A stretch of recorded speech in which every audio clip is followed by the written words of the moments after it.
প্রিয় দর্শক, সবাইকে শুভেচ্ছা। টাইম এক্সক্লুসিভ অনুষ্ঠানে আপনাদের স্বাগত জানাচ্ছি। আমি আরিফুর রহমান। দর্শক, বরাবরের মতোই আমরা প্রতিদিনের শোতে যা আলোচনা করে থাকি সেগুলো নিয়ে আজকে সাজানো হয়েছে। অনেকগুলো বিষয়ের মধ্যে খুব সহজভাবেই বাংলাদেশি কমিটি সহ সব জায়গায় আলোচনার বিষয় ট্রাম্প মামদানির যে বৈঠক, এটা আসলে প্রতিক্রিয়া কি, বিশেষ করে বাংলাদেশি কমিউনিটি। এছাড়াও ভ্যাকসিন কাদের জন্য জরুরি বা প্রযোজ্য সে বিষয় নিয়ে আমরা কথা বলবো। বাংলাদেশে আবারও ভূমিকম্প এবং গণভোট এবং প্রবাসী ভোট কি অবস্থায় আছে সেজন্য আমাদের আলোচনা থাকবে আজকের আয়োজনে। তো বরাবরের মতোই আমরা যা করি নিউজ আপডেট, আমাদের সাথে আছেন জনাব নাজমুল হাসান, আমরা তার কাছে চলে যাচ্ছি। ধন্যবাদ আরিফ এবং ধন্যবাদ টাইম টেলিভিশনের সকল দর্শক শ্রোতা এবং প্যানেলিস্ট সবাইকে সালাম এবং শুভেচ্ছা। আশা করি আপনারা সবাই ভালো আছেন। আজ শনিবার, নভেম্বর মাসের খুব সম্ভবত 22 তারিখ, 22 নভেম্বর শনিবার। যুক্তরাষ্ট্রের সিনেটরদের বেশ কয়েকজন আজকে প্রেসিডেন্ট ট্রাম্পের যে প্রস্তাবিত ইউক্রেন শান্তি চুক্তি তার বিরুদ্ধে অবস্থান গ্রহণ করেছে এবং তারা জানিয়েছে যে যে রাশিয়া এবং ইউক্রেনের মধ্যে যে যুদ্ধ বন্ধ করার যে যে পদক্ষেপ গ্রহণ করা হয়েছে, এটি প্রেসিডেন্ট ট্রাম্পের ব্যক্তিগত একটি পদক্ষেপ। এটির সাথে সামগ্রিকভাবে যুক্তরাষ্ট্র সরকারের কোনো সম্ভাবনা নাই এবং এটি প্রেসিডেন্ট ট্রাম্পের যে অ্যাপ্রোচ, যে সেটা তারা সমালোচনাও করেছেন প্রেসিডেন্ট ট্রাম্পকে, এবং যেভাবে তিনি এই যুদ্ধটি বন্ধ করতে চাচ্ছেন। এবং এই জন্য তারা বেশ কয়েকজন senator, secretary of state Marco রুবিওর সাথে কথা বলেছেন। প্রেসিডেন্টের সাথে নয়, মার্কো রুবিওর সাথে তারা কথা বলে তাদের তাদের এর বিরোধিতার কথা জানিয়েছেন, যে পর্যায়ে যেভাবে ইউক্রেন এবং রাশিয়ার মধ্যে শান্তি স্থাপনের চেষ্টা করা হচ্ছে ট্রাম্প প্রশাসনের পক্ষ থেকে। এবং এবং এদের সবাই প্রায় বলেছেন মার্কো রুবিওকে যে প্রেসিডেন্ট ট্রাম্প যে প্রস্তাবটি করেছেন এটি রাশিয়ার প্রেসিডেন্ট পুতিন যেভাবে যুদ্ধবিরতি চান অনেকটা ঠিক সেভাবেই তার কথা মতোই প্রেসিডেন্ট ট্রাম্পের এবং ট্রাম্প প্রশাসনের পক্ষ থেকে ড্রাফট যেটি খসড়া সেটি তৈরি করা হয়েছে বলে তারা অভিযোগ করেছেন সেক্রেটারি মার্কো রুবিওর কাছে। এবং তারা যুক্তরাষ্ট্রের যে মূল পরিকল্পনা সেটির সাথে এটি সামঞ্জস্যপূর্ণ নয়, আর সেটিও তারা উল্লেখ করেছেন। এবং যে 28 দফা শান্তি চুক্তির কথা বলা হচ্ছে, তারা ট্রাম্প প্রশাসনের নিজস্ব চুক্তি এগুলি, এবং এতে এবং এবং এর ফলে ইউক্রেনকে কোণঠাসা করার একটা প্রয়াস লক্ষ্য করেছেন তারা। এবং তারা বলেছেন যে রাশিয়া রাশিয়ার যে যে চাহিদা ছিল এই যুদ্ধ বন্ধ করার ব্যাপারে, রাশিয়ার যে চাওয়া ছিল এবং রাশিয়ার যে বিষয়গুলোর ব্যাপারে গুরুত্ব আরোপ করছে, যেগুলোর পক্ষে অনেকগুলোই ইউক্রেনের পক্ষে সহজে মেনে নেওয়া সম্ভব নয়, সেগুলোই এই প্রেসিডেন্ট ট্রাম্প প্রস্তাবিত চুক্তিতে বা খসড়াতে উল্লেখ করা হয়েছে। এবং ক্যাটাগরিক্যালি রাশিয়া বা ইউক্রেনের পক্ষ থেকে এই ধরনের প্রায় 1 ডজনেরও মতো প্রস্তাব খসড়া নাকচ করা হয়েছে। যদিও তারা বলেছে, এবং যেটি নাকচ করেছে তার মধ্যে উল্লেখযোগ্য হচ্ছে প্রেসিডেন্ট ট্রাম্প প্রস্তাব করেছেন যে ইউক্রেনের কিছু ভূখণ্ড রাশিয়ার কাছে ফিরিয়ে দেওয়ার মাধ্যমেও ইউক্রেনের উচিত এই শান্তি চুক্তিতে স্বাক্ষর করা, শান্তি চুক্তিতে সম্মত হওয়া। কিন্তু ইউক্রেনের প্রেসিডেন্ট তাতে নারাজ এবং তিনি অত্যন্ত বেকায়দায় পড়েছেন বলা যায়। এবং এবং এবং তিনি যখন বেকায়দায় পড়েছেন তার কারণটা হচ্ছে প্রেসিডেন্ট ট্রাম্প সময়সীমা বেঁধে দিয়েছেন। আগামী থ্যাংকস গিভিং ডে 27শে নভেম্বরের আগে ইউক্রেনকে এই চুক্তি প্রস্তাব মানতে হবে, নতুবা যুক্তরাষ্ট্রের সাথে সম্পর্কের চরম অবনতি ঘটবে এবং সেই অবনতি ইউক্রেনকে রাশিয়ার বিরুদ্ধে যুদ্ধ চালিয়ে যাওয়ার ব্যাপারে অনেকটা অক্ষম করে ফেলবে।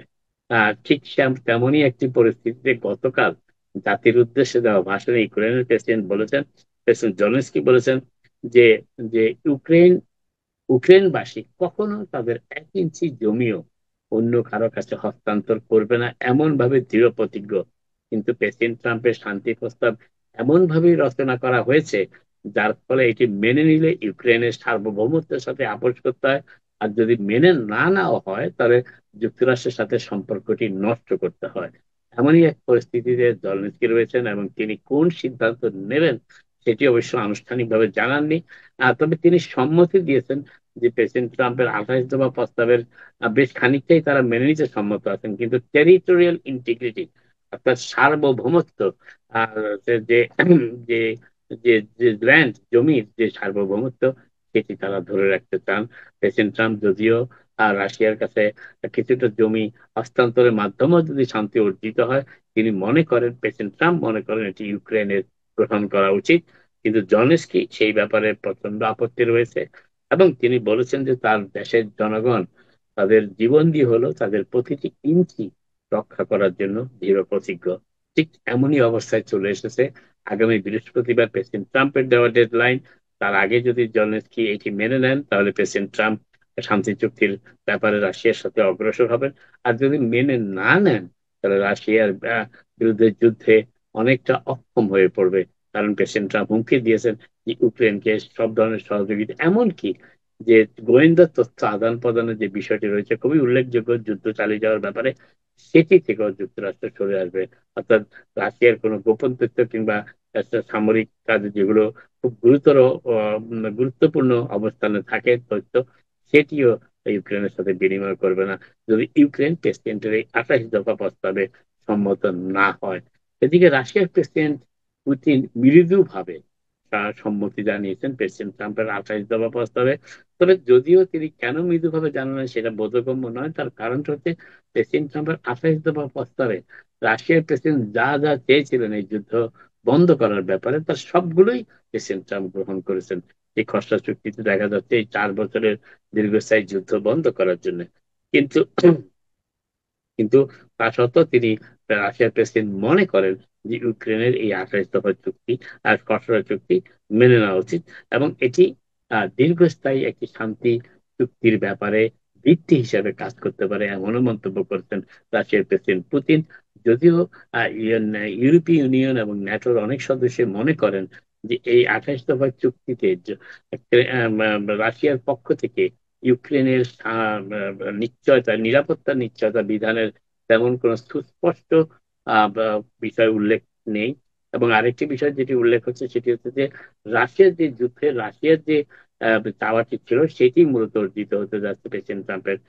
তা সত্ত্বেও প্রেসিডেন্ট পুতিন বলেছেন যে ইউক্রেনের এটি মেনে নেওয়া উচিত দীর্ঘস্থায়ী শান্তি স্থাপনের ক্ষেত্রে, এবং ইউক্রেন যদি না মেনে নেয় তাহলে এটি হচ্ছে আনরিয়ালিস্টিক, যুদ্ধ বন্ধ করার ব্যাপারে একটি অবাস্তব পদক্ষেপ ইউক্রেনের পক্ষে। গতকাল আপনারা জানেন সেই ঐতিহাসিক মুহূর্তটি ছিল হোয়াইট হাউসে প্রেসিডেন্ট ট্রাম্পের সাথে জোহরান মামদানি, নিউ ইয়র্কের নবনির্বাচিত মেয়র, যিনি জানুয়ারি 1 তারিখ দায়িত্বভার গ্রহণ করবেন, তারই আগ্রহে হোয়াইট হাউসে বৈঠকটি অনুষ্ঠিত হয়েছিল।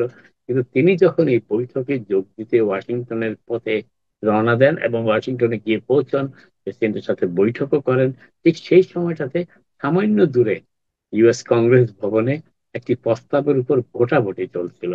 এই প্রস্তাবটি হচ্ছে যে যুক্তরাষ্ট্রের সোশ্যালিজম অর্থাৎ সমাজতন্ত্রে প্রবর্তনের নিন্দা জানিয়ে সেই প্রস্তাবটি উত্থাপন করে হাউস রিপাবলিকানরা। যদিও প্রস্তাবটি প্রায় 1 মাস আগে উত্থাপন করা হয়েছিল, কিন্তু যিনি উত্থাপন করেছিলেন তিনি এটি ভোটে দেওয়ার ব্যাপারে অনীহা ছিল। তার তার কারণটা হচ্ছে যে নির্বাচনের সময়টাতে অনেকেই হয়তোবা তাদের নির্বাচনের ভোটারদের মানে এমন কোন প্রশ্ন না জাগুক যেটি ভোট দেওয়ার ক্ষেত্রে ভবিষ্যতে তাদের জন্য প্রতিবন্ধকতা সৃষ্টি করতে পারে, সেই জন্য তারা চুপ ছিলেন। নির্বাচনে শেষ হওয়ার পর যদিও যুক্তরাষ্ট্রে বেশ কয়েকটি শহরে নির্বাচনে সমাজতন্ত্রী অর্থাৎ সমাজতন্ত্রের পক্ষে, ঠিক পুরোপুরি সমাজতন্ত্র বলা যাবে না, এরা ডেমোক্রেটিক সোশ্যালিস্ট অর্থাৎ ডেমোক্রেটিক পার্টি করেন, তবে সোশ্যালিজমের দিকে তাদের যোগ মধ্যমপন্থী, যেটাকে সেন্ট্রিস্ট ডেমোক্রেট বলা হয়, তারা নয় কিন্তু তা। এবং জোহরান মামদানি অত্যন্ত গর্বের সাথে গতকালও বলেছেন তিনি একজন সোশ্যাল ডেমোক্রেট। সেই সোশ্যালিজমের বিরুদ্ধে একটি প্রস্তাব পাশ করানো হয়েছে গতকাল হাউস অফ রিপ্রেজেন্টেটিভ, যেটিকে কংগ্রেস বলে থাকি আমরা। 285টি ভোট পড়েছে পক্ষে, অর্থাৎ যুক্তরাষ্ট্রের সমাজতন্ত্র প্রবর্তনের উদ্যোগকে নিন্দা জানিয়ে এই প্রস্তাবটি পাশ করা হয়েছে 285টি ভোটে। আর বিপক্ষে পড়েছে 95টি ভোট। তবে সবথেকে উল্লেখযোগ্য হচ্ছে যেসব গুরুত্বপূর্ণ ডেমোক্র্যাট নেতা, যারা যারা ডেমোক্রেটিক পার্টির স্তম্ভ হিসাবে বিশেষ করে কংগ্রেসে পরিচিত, তাদের প্রায় সবাই এই প্রস্তাব অর্থাৎ সোশ্যালিজম সমাজতন্ত্র বিরুদ্ধে, সমাজতন্ত্র প্রবর্তনের উদ্যোগের বিরুদ্ধে ভোট দিয়েছেন। এবং এদের মধ্যে যারা রয়েছেন তাদের তাদের তারা রয়েছেন, এবং এদের মধ্যে 14 জন কংগ্রেসম্যান শুধু নিউ জার্সি এবং নিউ ইয়র্ক এলাকা থেকে, যারা এই সমাজতন্ত্র প্রবর্তনের বিরুদ্ধে ভোট দিয়েছেন। তাদের মধ্যে রয়েছেন যুক্তরাষ্ট্র কংগ্রেসে যিনি সংখ্যালঘিষ্ঠ ডেমোক্র্যাটদের নেতা, এবং যিনি মেয়র নির্বাচনে জোহরান মামদানিকে এন্ডোর্স করেছিলেন, এই কংগ্রেস সদস্য নিউ ইয়র্ক থেকে নির্বাচিত হাকিম জাফরিস, তিনি হচ্ছেন সবথেকে শীর্ষ ডেমোক্রেটিক পার্টি যিনি প্রধান, এবং কংগ্রেস সদস্য গ্রেস ম্যাং কুইন্সের, তারাও এর পক্ষে এই সমাজতন্ত্র প্রবর্তনের বিপক্ষে ভোট দিয়েছেন। আরো রয়েছেন লরা গুলেন, টম সুজি, নগ আইল্যান্ডের, এবং টম সুজি তিনি জওহরলাল মামদানির তীব্র সমালোচনা করেছিলেন নির্বাচনের আগে, এবং তিনি জওহরলাল মামদানিকে ডেমোক্রেটিক পার্টি ছেড়ে দেওয়ার প্রস্তাব করেছিলেন। আর সেই সুজিও এই যুক্তরাষ্ট্রের সমাজতন্ত্র প্রবর্তনের বিরুদ্ধে, সমাজতন্ত্র প্রবর্তন উদ্যোগের বিরুদ্ধে প্রস্তাবে ভোট দিয়েছেন। তবে রিপাবলিকানদের পক্ষ থেকে নিউ ইয়র্কের স্টেট আইল্যান্ড থেকে নির্বাচিত নিকোল মালিওটাকিস এই প্রস্তাবের পক্ষে সমর্থন, অর্থাৎ যুক্তরাষ্ট্রের সমাজতন্ত্র প্রবর্তনের উদ্যোগের বিরুদ্ধে অবস্থান নিয়ে ভোট দিয়েছেন, কারণ তার মা কিউবার সমাজতন্ত্রের জীবন থেকে পালিয়ে এসেছিলেন যুক্তরাষ্ট্রে শান্তির সন্ধানে, এবং তার কন্যা এখন যুক্তরাষ্ট্রের কংগ্রেস সদস্য, যদিও রিপাবলিকান পার্টির পক্ষ থেকে তিনি নির্বাচিত হয়েছেন। আর তবে একজন ডেমোক্রেটিক সদস্য ক্যালিফোর্নিয়া থেকে নির্বাচিত ম্যাক্সিন ওয়াটার, তিনি কিন্তু সমাজতন্ত্র প্রবর্তনের এই উদ্যোগের পক্ষে ভোট দিয়েছেন। এবং তিনি হচ্ছেন, এবং এই যে কংগ্রেসম্যানরা যে পদক্ষেপটি গ্রহণ করেছে তার বিরুদ্ধে তিনি ভোট দিয়েছেন, অর্থাৎ এই যে 88টি ভোট বিপক্ষে পড়েছে তার মধ্যে একটি হচ্ছে এই কংগ্রেস সদস্য ক্যালিফোর্নিয়া থেকে নির্বাচিত ম্যাক্সিন ওয়াটার্স, 98টি ভোট বিপক্ষে পড়েছিল। আপাতত আরেকটি বিষয় যেটি বলার চেষ্টা করছি সেটা হচ্ছে যে সিনিয়র সিটিজেন যারা আছেন, তাদের সিনিয়র সিটিজেনের পর্যায়গুলো অনেক সময় 62 বছর থেকে শুরু হয়, কারো 65 বছর থেকে শুরু হয়, আর 67 বছর থেকে মেডিকেয়ারে অন্তর্ভুক্ত হওয়ার ব্যাপারে 62, 65, 67 কিংবা ডিসেবিলিটি থাকলে যে কোনো সময় সেটি মেডিকেয়ারে অন্তর্ভুক্ত হওয়া যায়। তবে সাধারণত 62 থেকে শুরু হয়, তবে 62 সময় যারা রিটায়ারমেন্টে যান তারা অনেক কম রিটায়ারমেন্ট বেনিফিট পেয়ে থাকেন। সাধারণত এখন 67 বছরকেই উপযুক্ত সময় হিসাবে ধরে নেওয়া হচ্ছে। কিন্তু এই যারাই মেডিকেয়ারে যাবেন, অর্থাৎ রিটায়ারমেন্ট বেনিফিট 62 বছর যাদের অতিক্রম করে, তারা বাধ্যতামূলক ভাবে মেডিকেয়ারের আওতায় চলে আসতে হয় তাদের স্বাস্থ্য সেবা পাওয়ার জন্য।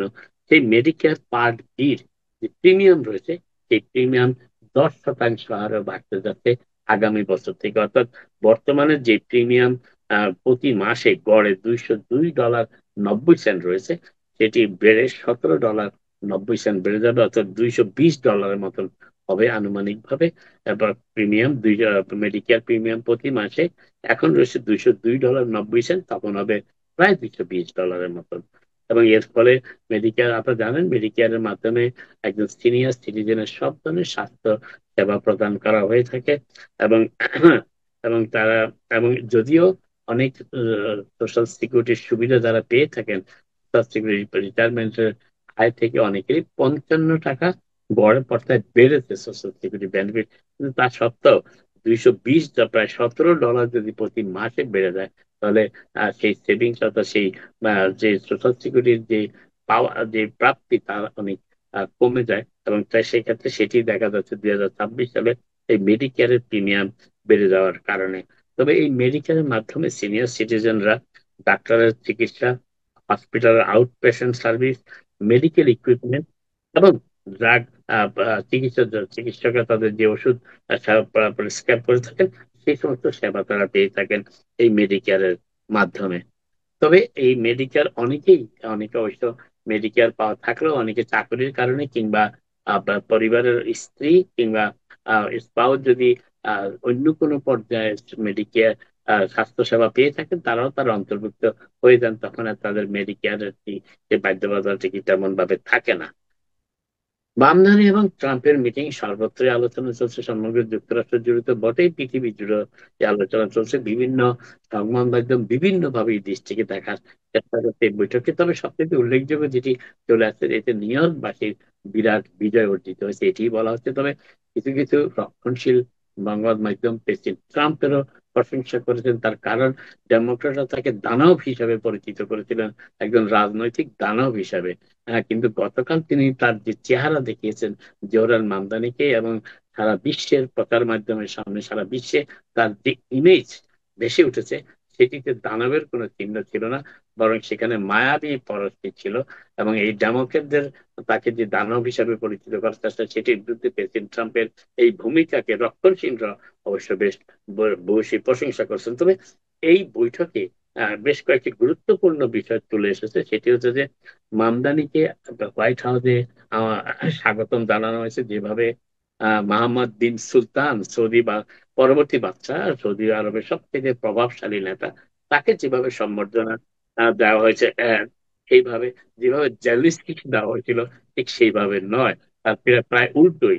আরেকটি বিষয় যেটি বলা হচ্ছে সেটি হচ্ছে যে দুইজনের ভিতরে বেশ কিছু ক্ষেত্রে অ্যাফোর্ডেবিলিটি, অর্থাৎ নিউ ইয়র্ক শহরের নির্বাচনে এবার সবচেয়ে গুরুত্বপূর্ণ যে বিষয়টি ছিল, অ্যাফোর্ডেবিলিটির ব্যাপারে প্রেসিডেন্ট ট্রাম্প এবং মেয়র মামদানি সম্মত হয়েছেন, একমত হয়েছেন, এবং একে অপরকে সর্বাত্মক সহযোগিতার প্রতিশ্রুতি দিয়েছেন। তার কারণ প্রেসিডেন্ট ট্রাম্প বলেছেন অ্যাফোর্ডেবিলিটি তার চিন্তা, তার রাজনৈতিক বিবেচনা অনেকটা 1 নম্বর ইস্যুর মতোই, এবং তিনি নিউ ইয়র্কে অ্যাফোর্ডেবিলিটি অর্জনের ব্যাপারে মেয়রের যে পদক্ষেপ, তাকে তিনি সর্বাত্মক সমর্থন দিতে চান, অনেক অর্থ তিনি দিতে চান, মেনি মোর, এই কথাটিও তিনি বলেছেন গতকালকে।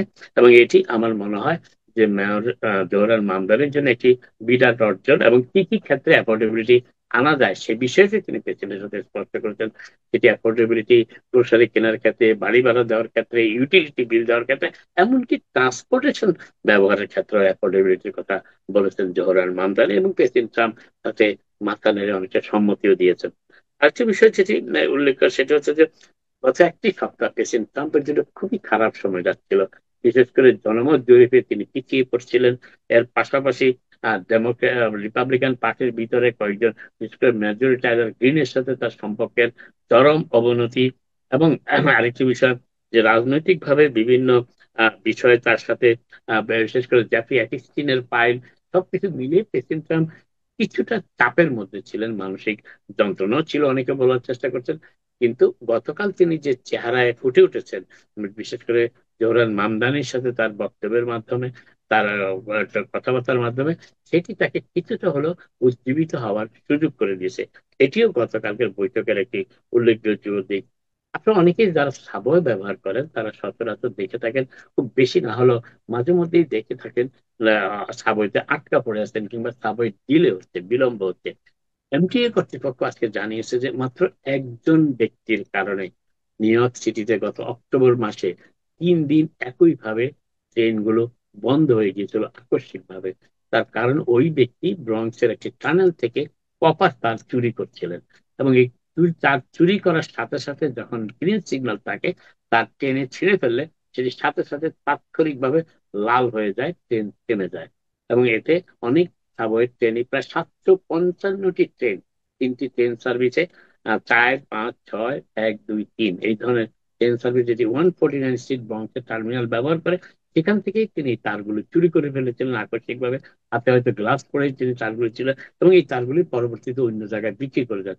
যদিও এনটিএ কর্তৃপক্ষ জানিয়েছে যে এই ব্যক্তি দীর্ঘদিন ধরে এই কাজ করে আসছেন, মাঝে মধ্যে তাকে গ্রেপ্তারও করা হয়, কিন্তু কিছুক্ষণ পরেই তাকে ছেড়েও দেওয়া হয়। অভিযোগও করছেন, কারণ নিউ ইয়র্কের বেল রিফর্মস এর কারণে তাকে বেশিক্ষণ আটকিয়ে রাখা যায় না, এবং যখন তাকে ছেড়ে দেয় তখন সে পুরনো সেই কাজে লিপ্ত হয়। অর্থাৎ ট্রেনের কপার তার চুরি, যেটার মাধ্যমে সিগন্যাল ব্যবস্থা সংরক্ষণ করা হয়, সিগন্যাল ব্যবস্থা মেনটেন করা হয়, সেই সিগন্যালের তার চুরি করার ফলে ট্রেনগুলো বিলম্বিত হয়ে যায়, ট্রেনগুলো বন্ধ হয়ে যায় স্টেশন কিংবা রেল লাইনের মাঝখানে, এবং তখনই যাত্রীদের দুর্ভোগের মাত্রা শুরু হতে থাকে। এবং অনেকেই শেষ পর্যন্ত দেখা যায় কয়েক ঘন্টা ট্রেন লাইনে আটকাও পড়ে থাকেন, তা অনেকে চাকরি যাওয়ার সুযোগ হয় না। সেটি এমপিএ কর্তৃপক্ষ আজকে খুঁজে পেয়েছে। মাত্র এক ব্যক্তির কারণে গত অক্টোবর মাসে এই অবস্থায় পড়েছিলেন নিউ ইয়র্ক সাবওয়ের ব্যবহারকারীরা। শেষ করছি আরেকটি বিষয়। আপনারা জানেন নানা ধরনের উৎসব নিউ ইয়র্কে হয়, অনেক ধরনের উৎসব, এবং তবে একটি ব্যতিক্রম ধর্মী উৎসব অনুষ্ঠিত হয়েছে গতকাল ওয়াশিংটন স্কোয়ার পার্কে। সেটি হচ্ছে স্মোকিং ফেস্টিভ্যাল, ধূমপানের উৎসব। এবং প্রায় 1500 ব্যক্তি একসাথে জড়ো হয়েছিলেন ওয়াশিংটন স্কোয়ার পার্কে একজন ব্যক্তির আমন্ত্রণে, তারা সেখানে ধূমপান করেছেন। তারা তাদের কাজের ক্ষেত্রে ধূমপান করতে পারেন না, চলাফেরা করার সময় অনেক সময় ধূমপান করতে পারেন না।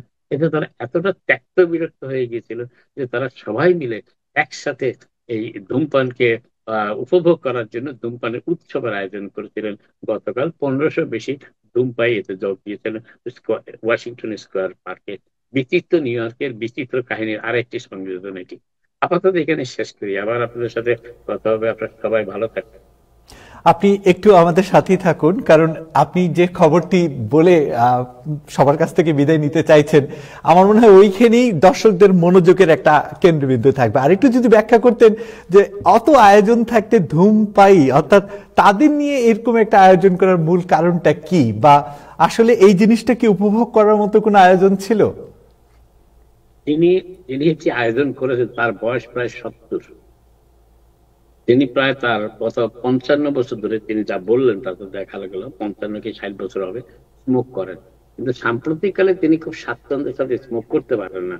যেখানে যান মাঝে মাঝে দেখেন নো স্মোকিং, নো স্মোকিং, সাবওয়েতে নো স্মোকিং, বাসে নো স্মোকিং, গাড়িতে নো স্মোকিং।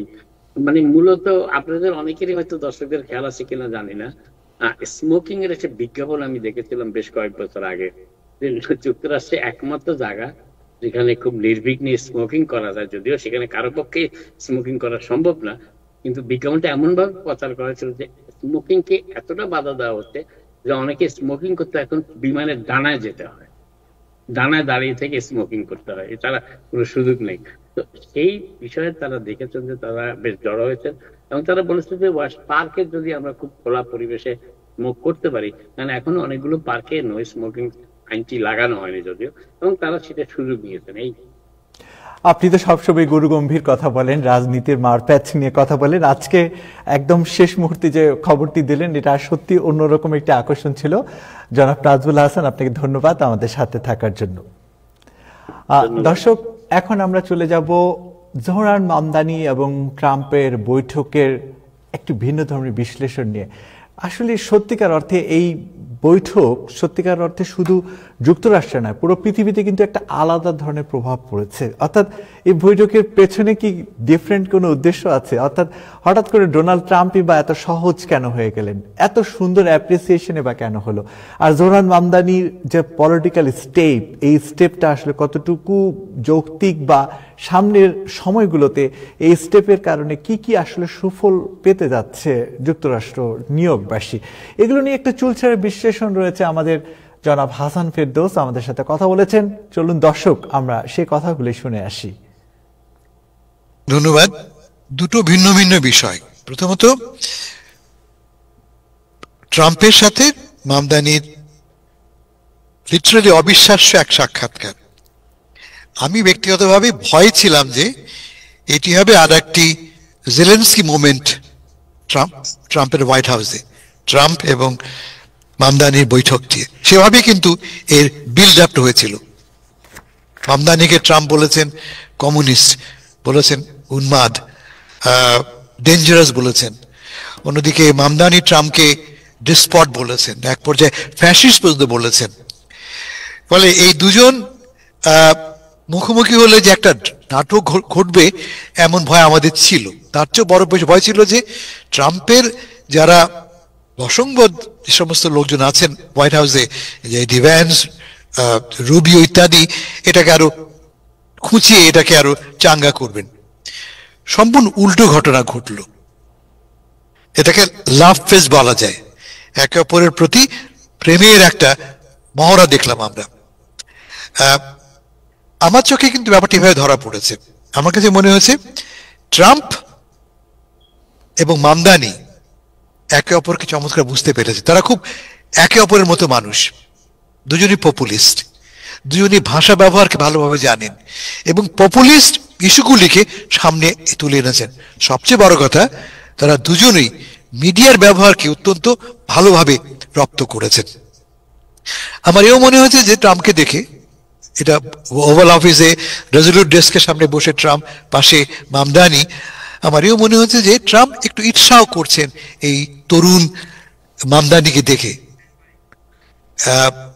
মামদানি, আমি আগে বললাম, অনেকটা তারই মতো, এবং তিনি যেভাবে মামদানি তার রাজনীতিকে ব্যবহার করেছেন জনপ্রিয়তাকে এক্সপ্যান্ড করতে, ভোট সংগ্রহ করতে, মানুষের হৃদয় আকর্ষণ করতে। একটু ঈর্ষা হলো তার হয়েছে। আমার আরো এমন মনে হয়েছে যে যেভাবে তিনি মামদানির দিকে তাকাচ্ছিলেন সস্নেহে, মাঝে মাঝে মামদানির হাতে হাত রেখে কথা বলছিলেন, তিনি বোধ করি তার পুত্রের দিকে, তার অনুপস্থিত পুত্রের দিকে কথা বলছেন। মামদানি খুব চালাক আছে, যেটা আমি বেশি গুরুত্বপূর্ণ মনে করি। ট্রাম্প চান মামদানি সফল হোক, কারণ কি জানেন, এই শহরে, এই নিউ ইয়র্ক সিটিতে এবং তার আশেপাশে ট্রাম্পের প্রায় 30টির মতো স্থাপনা আছে, বিশাল ভবন আছে, $1 বিলিয়ন তার এখানে সম্পত্তি আছে। ট্রাম্প কোনোভাবেই চান না এই শহর অকার্যকর হয়ে পড়ুক। ট্রাম্প কোনোভাবেই চান না এই শহর বসবাস অযোগ্য হয়ে পড়ুক। তাহলে তার যে সম্পত্তি আছে, সম্পত্তির দাম কমে যাবে। তিনি তার স্বার্থ প্রোটেক্ট করতেই কিন্তু, তার নিজের অর্থনৈতিক স্বার্থ প্রোটেক্ট করতেই কিন্তু চান মামদানি সফল হোক। এখন দেখার বিষয় যে মামদানি কিভাবে এই যে একটা সাময়িক হলেও এক ধরনের সন্ধি হলো, দাঁতাত হলো, ডেটান বলি আমরা, হলো, তা কি কার্যকর হবে? দেখা যাবে একদিন পরই হয়তো বা ট্রাম্প সাহেব তার বড় বড় ক্যাপিটাল অক্ষরে মামদানির ব্যাপারে কঠিন কঠোর সমালোচনাপূর্ণ টুইট পাঠাচ্ছেন। দেখতে হবে আমাদেরকে, অপেক্ষা করি আমরা। মিনওয়াইল মামদানি যেভাবে ট্রাম্পের প্রতি শ্রদ্ধাপূর্ণ বলবো আমি অবস্থান নিয়েছেন অ্যাটলিস্ট হোয়াইট হাউসে, তাতে কোনো কোনো প্রোগ্রেসিভ, কোনো বামপন্থী বা র্যাডিক্যাল ডেমোক্র্যাটরা ভাবছেন যে মামদানি কি বিক্রি হয়ে গেলেন। উত্তরটা এরকম, আমি বলবো যে মামদানি মনে আছে নিশ্চয়ই তার বিজয় ভাষণে মামদানি কি বলেছিলেন। তিনি মারিও কুওমোকে কোট করে বলছিলেন যে you campaign in poetry but you govern in prose. ক্যাম্পেইনের সময় খুব আমরা অনেক কথা বলি আমরা, কিন্তু আমাকে বাস্তবমুখী হতে হবে যখন আমি শাসন করি। এবং এইটি করতে যে আমি লক্ষ্য করছি, এবং অনেক অনেক অনেক মামদানি সমর্থক, মামদানি ভক্ত লক্ষ্য করছেন কিছু উদ্বেগের সঙ্গে, তা হচ্ছে যে মামদানি খানিকটা হলেও তার অবস্থান বদলাচ্ছেন। দু একটি এক্সাম্পল দিই আমি।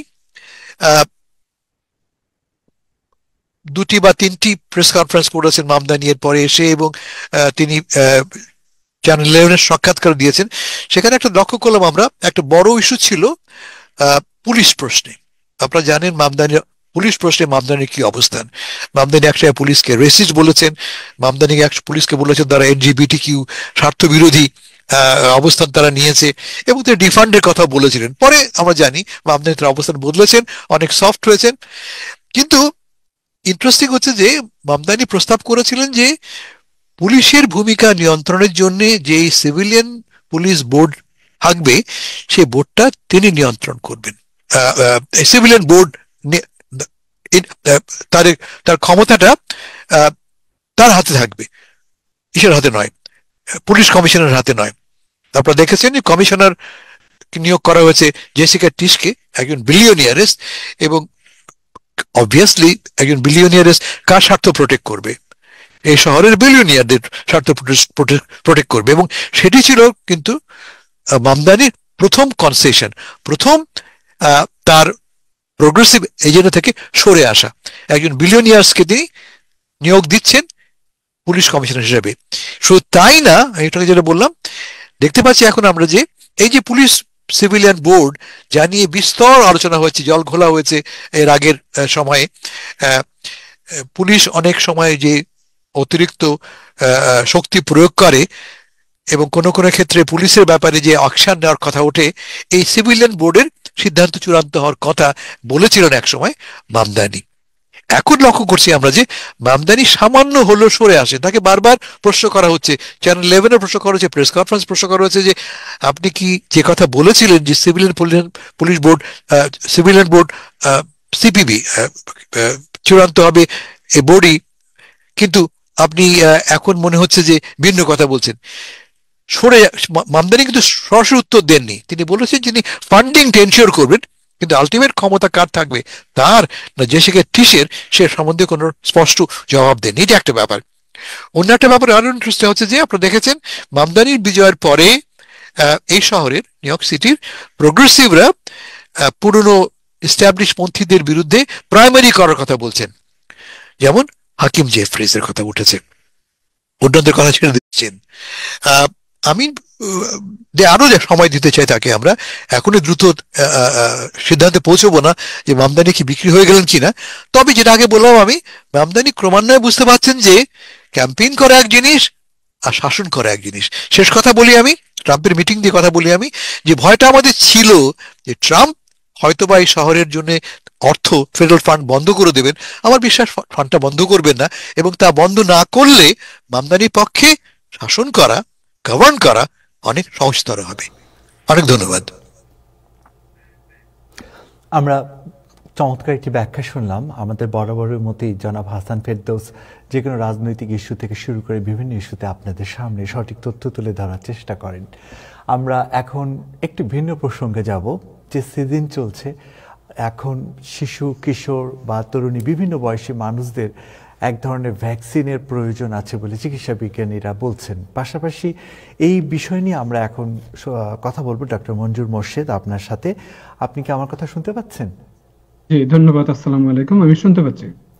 আপনার কাছে আমার প্রশ্ন থাকবে যে এখন ভ্যাকসিনের একটি বিষয় লক্ষ্য করা গেছে, অনেক চিকিৎসা নিতে যাওয়া অনেক শিশু, কিশোর কিংবা যে কোনো বয়সী মানুষ, চিকিৎসকরা পরামর্শ দিচ্ছেন সিজনাল বিভিন্ন ভ্যাকসিনের এক ধরনের প্রয়োজন বলে মনে করছে। যদি আপনি একটু বলতেন যে আসলে এখন কোন বয়সী মানুষের কোন ধরনের ভ্যাকসিনের প্রয়োজন আছে।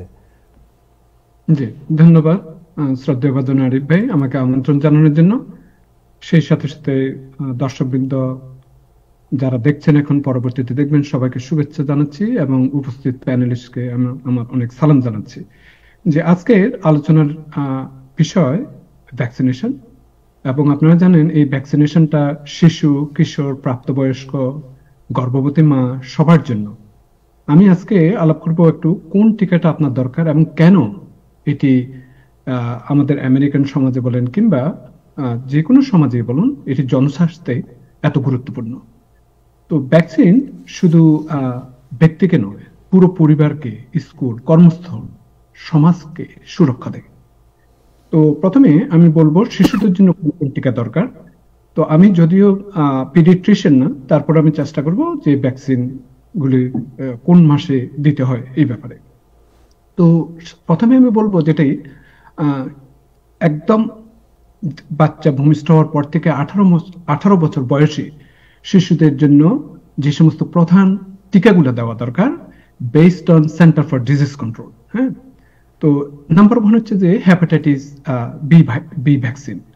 তো জন্মের পরেই প্রথম ডোজ এবং তারপরে আরো 2টি ডোজ আপনার হেপাটাইটিস বি দিতে হয়। এবং এই হেপাটাইটিস বি ভ্যাকসিনটা দেওয়ার মেইন কারণটা হচ্ছে যে আমাদের লিভারের ক্ষতি থেকে রক্ষা করা কিংবা হেপাটাইটিস সংক্রান্ত ক্যান্সারের প্রতিরোধ করা।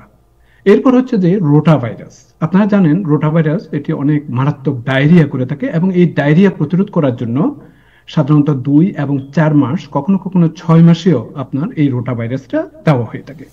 এরপর বলবো আমি ডিপথেরিয়া, টেটানাস এবং পার্টুসিস।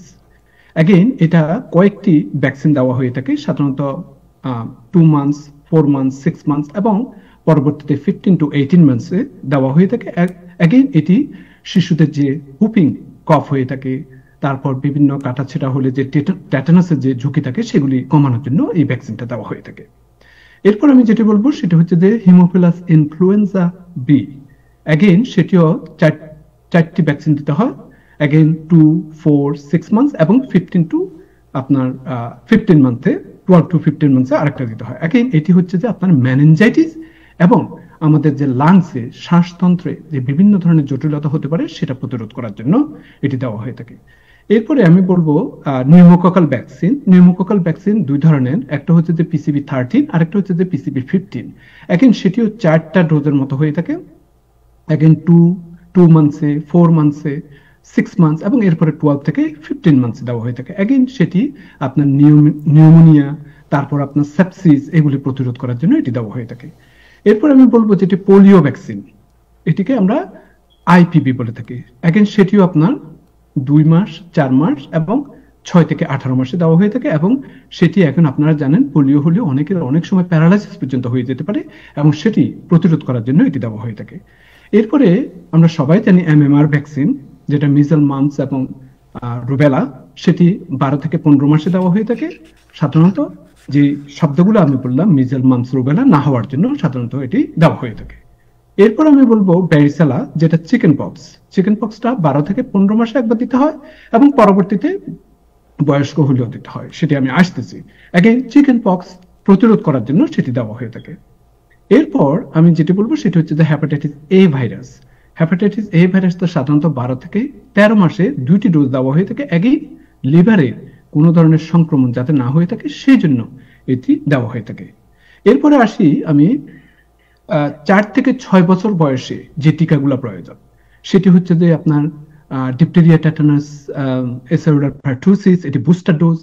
তারপর হচ্ছে যে আপনার পোলিও, এটি booster dose, MMR booster dose, ভেরিসেলা booster dose, এগুলি দিতে হয়। এই বুস্টার গুলো সাধারণত স্কুলে রোগ ছড়িয়ে পড়া অনেক কমিয়ে দেয় যদি আপনি এই ভ্যাকসিন গুলো দিতে পারেন। এরপর আমি আসবো 11 থেকে 12 বছর বয়সী টিকা, যেগুলি মিডল স্কুলে ভ্যাকসিন দিতে হয়। একই আপনার টিড্যাব, যেটা বুস্টার ডোজ, সেটা স্কুলের ভর্তি কিংবা স্পোর্টসের প্রয়োজনে আপনাকে দিতে হয়। তারপর আপনার এইচপিভি টিকাটা দিতে হয়। এইচপিভি হচ্ছে যে আপনার যেটি আপনার জরায়ুর ক্যান্সার কিংবা মুখে, গলায়, ঘাড়ের ক্যান্সার কিংবা জেনিটাল ক্যান্সার, এগুলি থেকে প্রতিরোধ করার জন্য আপনার দেওয়া হয়ে থাকে, এবং ছেলে মেয়ে দুজনেরই আপনার দিতে হয়। এরপর আমি যেটা বলবো মেনিনজোককাল ভ্যাকসিন। মেনিনজোককাল ভ্যাকসিনটা হচ্ছে যে যারা আপনার কলেজে যাচ্ছে, মিলিটারি ট্রেনিং এ যাচ্ছে, অনেক ক্রাউডেড এরিয়াতে, এমনকি আপনার আমরা যখন হজে যাই বা উমরাতে যাই তখন আপনার এই ভ্যাকসিনগুলো নিতে হয়, কারণ এগুলি খুবই ক্রাউডেড এরিয়াতে হয়ে থাকে, এবং এই জন্য 16 বছরেও আপনার এটি অনেক সময় ডরমেটরি স্টুডেন্টদেরকেও দিতে হয়। তো এই টিকাগুলো কেন আমেরিকাতে এত গুরুত্বপূর্ণ? প্রথমে স্কুল ডে কেয়ারে বলেন, এখানে অনেক বেশি ভিড় হয়ে থাকে, সংক্রমণটা দ্রুত ছড়ায়। তারপর আন্তর্জাতিক ভ্রমণ বেশি হয়ে থাকে, বিভিন্ন দেশ থেকে বিভিন্ন জন এখানে ঢুকে পড়ে, রোগ অনেক ঢুকে পড়ার সম্ভাবনা থাকে। আবার যুক্তরাষ্ট্রে কিছু রোগ আবার ফিরে আসছে, যেমন আপনার এখন মিজলস আউটব্রেক আপনারা শুনেছেন বিভিন্ন সোশ্যাল মিডিয়াতে। তো এগুলি থেকে রক্ষা করার জন্য আপনার এই ভ্যাকসিনগুলো সাধারণত দেওয়া হয়ে থাকে। তো প্রাপ্তবয়স্কের জন্য যে টিকাগুলা, সেগুলি হচ্ছে যে যেমন আপনার প্রতি বছর যখন এই যে এখন সিজন আসছে, ফ্লু ফ্লু ভ্যাকসিন দিতে হয়। 65 বছরের উপরে হলে ফ্লু ভ্যাকসিন দিতে হয়। ডায়াবেটিস যাদের আছে তাদের ফ্লু ভ্যাকসিন দিতে হয়। অ্যাজমা যাদের আছে তাদের ফ্লু ভ্যাকসিন দিতে হয়। হ্যাঁ, বিশেষ করে ইমিউনো কম্প্রোমাইজ যাদের ক্ষেত্রে তাদের দিতে হয়, এবং আমরা যারা হেলথ কেয়ার প্রফেশনে আছি তাদের ক্ষেত্রে অবশ্যই এই ফ্লু শটটা প্রতি বছর দিতে হয়। তাছাড়া আপনার সিজনাল আরেকটা হচ্ছে যে কোভিড-19 ভ্যাকসিন। আপনারা সবাই জানেন কোভিড-19 ভ্যাকসিন কিরকম আগে দিয়েছেন, সেটা এখনো মোটামুটি বিদ্যমান আছে। এরপরে যেটা বলবো আমি সেটা হচ্ছে যে নিউমোনিয়া ভ্যাকসিন। এটিও আপনার বিশেষ করে 65-র উপরে যদি হয়ে থাকে, যাদের আপনার ক্রনিক ডিজিজ আছে, যেমন ডায়াবেটিস বা কোনো ক্যান্সার বা কোনো অন্য কোনো ধরনের ক্রনিক ডিজিজ আছে, হার্টের পেশেন্ট, এগুলির জন্য আপনার এই নিউমোনিয়া ভ্যাকসিনটা আপনার দিতে হয়। এরপরে 50-এর উপরে আরেকটা ভ্যাকসিন, সেটা হচ্ছে যে শিঙ্গলস। এখন অ্যাগেইন আপনার এই শিঙ্গলসটা অত্যন্ত গুরুত্বপূর্ণ, যাতে আপনার শিঙ্গলস না হয়ে থাকে। এছাড়া আপনার প্রতি 10 বছর অন্তর অন্তর আপনার ট্যাটানাস বুস্টারটা দিতে হয়। তো গর্ভবতী মায়েদের ব্যাপারে একটু না বললে নয়। এগেইন গর্ভবতী মায়েদের জন্য আপনার ফ্লু শট বলেন, তারপর নবজাতককে সুরক্ষা করার জন্য ট্যাটানাস, ডিপথেরিয়া, পার্টুসিস বলেন, এবং অনেক সময় কোভিড-19 বুস্টারও দিতে হয়। তো ভ্যাকসিন নিয়ে আমেরিকার মধ্যে কিছু একটা ভুল ধারণা আছে। একটা হচ্ছে যে অনেকে মনে করেন ভ্যাকসিনটা রোগ তৈরি করে, কিন্তু অ্যাকচুয়ালি সেটি নয়। ভ্যাকসিনের মধ্যে যে সামান্য পরিমাণ জীবাণু রাখা হয়ে থাকে, সেই জীবাণু কোনোদিন আপনার রোগ সৃষ্টি করতে পারে না। এটি ইমিউনিটির জন্য আপনার দেওয়া হয়ে থাকে, যাতে আমাদের যে ইমিউন সেল আছে সেটা পরবর্তীতে ওই ধরনের কফি জাতীয় কোনো ধরনের যদি জীবাণু আমাদের শরীরে ঢুকে তাতে অ্যাটাক করতে পারে। হ্যাঁ, এই জন্য। তারপর আরেকটা হচ্ছে যে অনেক সময় বলে থাকেন, হ্যাঁ আমি হেলথি, আমার তো টিকা লাগবে না। কিন্তু মজার ব্যাপার হচ্ছে যে এই যে হাম বলেন, মেনিনজাইটিস বলেন, ট্যাটানাস বলেন, এগুলো কিন্তু জীবন রক্ষা করে থাকে, এবং অনেক সময় আপনার ক্রাউডেড এরিয়াতে গেলে কার মারফত কিভাবে আপনি এটা হতে পারে আপনি নিজেও জানবেন না। তো সুতরাং এটিও আপনার দরকার আছে। আরেকটা হচ্ছে যে মানুষ ভাবে জ্বর হলে বুঝি ভ্যাকসিন খারাপ, এটা স্বাভাবিক। ইমিউন সিস্টেম আপনার কাজ করছে, একটু হয়তো আপনার একটু জ্বর জ্বর ভাব লাগতে পারে, কোল্ড লাগতে পারে, কারণ আপনার ইমিউন সিস্টেমটা বেল করছে। তো সুতরাং এটিতে ভয় পাওয়ার কিছু নয়। তো পরিশেষে আমি বলবো যে এই যে ভ্যাকসিনটা, এটি শুধুমাত্র শিশুদের জন্য না, কিছু কারণে মেনিনজাইটিস হতে পারে। তো এই মস্তিষ্ককে মেনিনজাইটিস থেকে রক্ষা করতে হলে আপনার এই টিকাটা অনেক সময় দরকার হচ্ছে। তারপর অনেক সময় নিউমোকক্কাল ভ্যাকসিন, নিউমোকক্কাল ভ্যাকসিন আমরা জানি যে সবসময় নিউমোনিয়া করে থাকে, এটা নামের মধ্যে আছে নিউমোনিয়া, কিন্তু এই নিউমোনিয়া ছাড়াও এটা কিন্তু মেনিনজাইটিস করতে পারে, এবং এই মেনিনজাইটিসকে প্রতিরোধ করতে কিন্তু এই নিউমোকক্কাল ভ্যাকসিনও আপনার দরকার আছে। এবং এই জন্য অনেক সময় শিশুদের মস্তিষ্ক কিংবা নার্ভাস সিস্টেম ভালো রাখার জন্য এটি কিন্তু অত্যন্ত গুরুত্বপূর্ণ। আরেকটা হচ্ছে যে যেটি এমএমআর ভ্যাকসিন, যেটা আমি বললাম, মিজল মামস রুবেলা, এটিও কিন্তু অনেক সময় আপনার এনসেফালাইটিস করে থাকে, মিনস ব্রেনকে অনেক সোয়ালিং করে থাকে, মিনস অনেক এডিমেটাস হয়ে থাকে, অনেক মানে ফুলে যায়। তো এটি থেকে রক্ষা করার জন্য আপনার এই এমএমআর ভ্যাকসিনটা আপনার খুবই দরকার। এবং এটি, এই যে মিজলস এনসেফালাইটিস অত্যন্ত বিপজ্জনক, এবং এটি থেকে রক্ষা করার জন্য এটি দেওয়া হয়ে থাকে।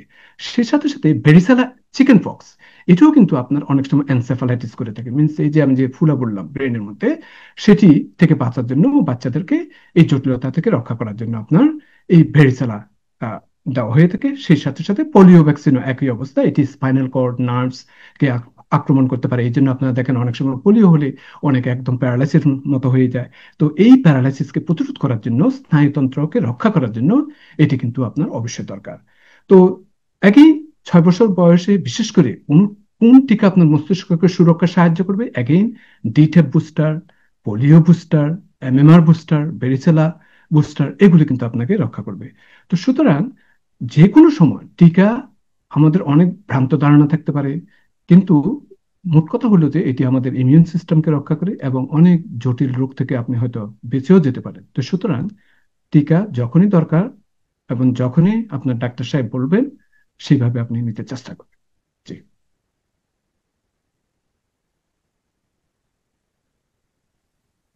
অনুষ্ঠান সত্যিকার অর্থে এই টিকা মানুষের জীবনে কোন মুহূর্তে কোন টিকার প্রয়োজন, এটা একজন চিকিৎসকের সত্যিকার অর্থে আপনাকে দিক নির্দেশনা দিবে, এবং এই দিক নির্দেশনাকে কোনোভাবে ভুলভাবে বোঝার কোনো কারণ নেই। অনেকের মধ্যেও কিন্তু টিকা ভীতি রয়েছে, কিন্তু টিকা ভীতি নয়, বরং টিকাকে সঠিকভাবে শরীরে প্রয়োগ করাটাই হচ্ছে বুদ্ধিমানের কাজ। তো আমাদের যারা এই অনুষ্ঠানটি দেখছেন, আমি সবাইকে বলবো, যারা আমাদের ডাক্তার মঞ্জুর মোর্শেদের অনেক তথ্য যদি মনে হয় যে কোনো কিছু মিস্টেক হয়েছে, আমাদের ইউটিউব এবং ফেসবুকে কিন্তু সেটা আপলোড হয়েছে, আপনারা পুনরায় সেটা দেখতে পাবেন। ডাক্তার মঞ্জুর মোর্শেদ, আপনাকে ধন্যবাদ আমাদের এর জন্য থাকার জন্য। Thank you. আচ্ছা, আমি একটু ভিন্ন রকম ভাবে এখন একটু যাব আমাদের জনাব ইকবাল, আমি এখন আসব আমাদের সবসময় আলোচনার যে প্রাণকেন্দ্রে থাকেন জনাব ইব্রাহিম চৌধুরী খোকন। আপনি কি আমাদের কথা শুনতে পাচ্ছেন?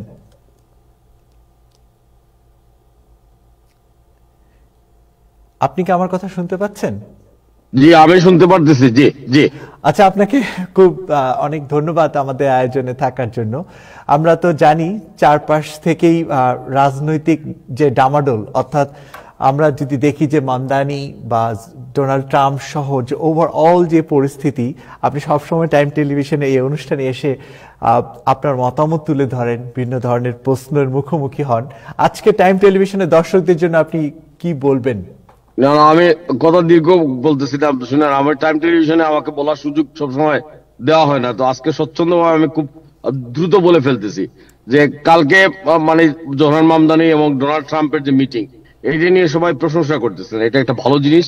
এবং আমি মনে করি হাসান ফেরদৌস ভাই যে কথাটা বললেন যে সম্পর্কের একটা দায় আছে, যখন দুইজন leader they build up a relationship, এটা খুব সহজে ভাঙবে না।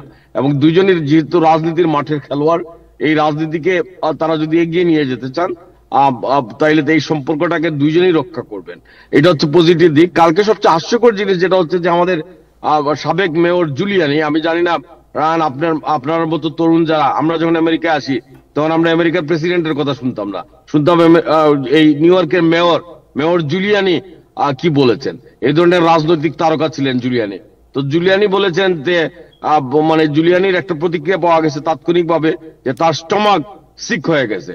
তো এখন এটা তো আমেরিকান জীবনধারা স্টোমাক সিক ব্যক্তিগত মানে বিরক্তি থেকে অনেকেই বলেন, বাট মানে এখন আসলেই কি আমাদের মানে সাবেক এই নিউ ইয়র্কের তারকা মেয়র যাকে নিয়ে অনেক আলোচনা নিউ ইয়র্কে, তার পেটে কি সমস্যা এটা মঞ্জুর মুর্শদ বলতে পারবেন। সাধারণত দুই ধরনের পেটের সমস্যা নিয়ে আমরা সাধারণ মানুষজন আলোচনা করি, একটা হচ্ছে যে ডায়রিয়া আর আরেকটা হচ্ছে কুষ্ঠকাঠিন্য। তো এই ব্যাপারে মঞ্জুর মুর্শদ হয়তো আরেকদিন বলার সুযোগ পাবেন, কিন্তু আমি শুধু বলি যে এই যে খালি মানে কালকের একটা পজিটিভ মিটিংকে মানে কিভাবে একটা রক্ষণশীল তার রাজনৈতিক কারণে এবং তার বিদ্বেষী মনোভাবের কারণে এবং জোহরান মামদানিকে সে বিদ্বেষপূর্ণ শব্দ ব্যবহার করে এইতে তার কোষ্ঠকাঠিন্যের কথা বা স্টোমাক সিকের কথা বলল, এই ধরনেরই মানে আমরা দেখেছি যে যুক্তরাষ্ট্রের রাজনীতিতে ডোনাল্ড ট্রাম্পের ভালো কাজগুলা যখন আলোচনা হয় তখন বহু ফেক মিডিয়া, বহু মানুষজন যারা সুন্দর সুন্দর কথা বলেন তাদেরও এই পেটের নানান সমস্যা হয়, এদের তারা মুখ দেখলে বোঝা যায়। তো আমি আর এটা আজকাল বললাম না, আমাদের এখানে অনেক ইয়াং ডিসকাশনের লোকজন আছেন, আমরা তার কাছ থেকে শুনতে চাই। তো আপনাকে এখন অনেক ধন্যবাদ, আজকে বিনা বাধায় আমি কথাগুলো বলতে পারলাম। আর মঞ্জুর মুর্শিদের কাছ থেকে আমরা আগামীতে হয়তো শুনবো যে আমাদের সাবেক মেয়র জুলিয়ানির পেটে কি ধরনের সমস্যা হইতে পারে, এইসব ব্যাপারে আলোচনা, এবং অন্যরা ট্রাম্পের কোনো ভালো উদ্যোগে অন্যদের পেটে যে সমস্যা হয়, এই যে স্টোমাক সিক হয়, এটার ব্যাপারে মঞ্জুর মুর্শিদ আগামীতে আমাদের বলে মানে আশ্বস্ত করবেন। অনেক ধন্যবাদ আপনাদের। আপনি আমাদের সঙ্গে থাকুন, আপনার এই অনুষ্ঠানের যে প্রাণ জনাব আবু তাহের আমাদের সঙ্গে আছেন, উনি আমাদের সাথে এখনই যুক্ত হবেন।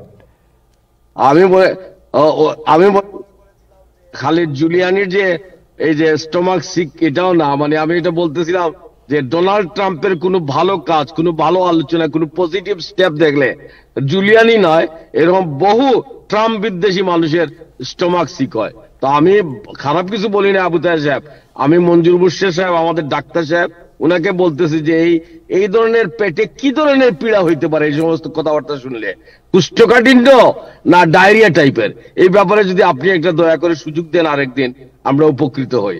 কিন্তু কালকের এই আলোচনায় আমরা আবার দেখলাম যে একজন রাজনীতিবিদ পতিত হলে কি অবস্থা যায়, তার উৎকৃষ্ট উদাহরণ জুলিয়ানি।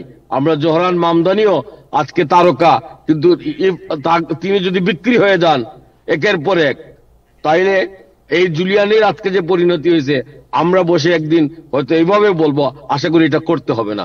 অনেক ধন্যবাদ আবু তাহের সাহেব আপনাকে।